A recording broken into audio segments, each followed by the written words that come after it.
Hey there, this is a total rant about conditioning our dogs to pull bigger weights. Okay, so in Bernese Mountain Dogs, that would be the open level. Actually, several of you call it open, but I am probably one of the most conservative people when it comes to stepping my dogs up in weight. Okay, and I have a lot of reasons for that.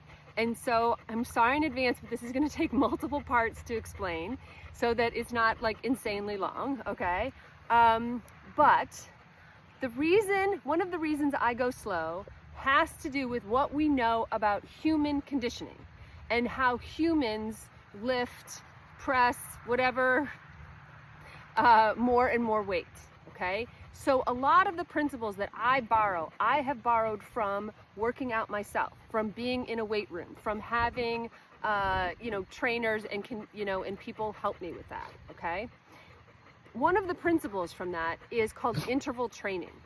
So I use interval training to help me build muscle on my dogs faster, okay? I also support that with muscle building foods, cottage cheese, and after they go, after they do a big workout, potassium, give them a banana.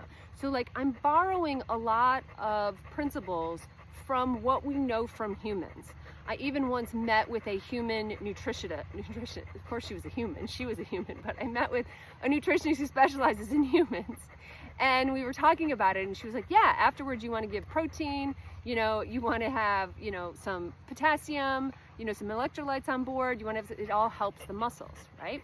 So I borrow a lot of things from there, okay? And that has helped shape how I condition my dogs to do bigger weights.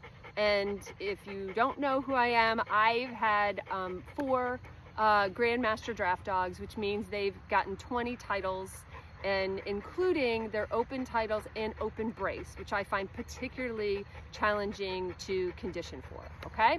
So I'm gonna be back with part 2 with a little more specifics.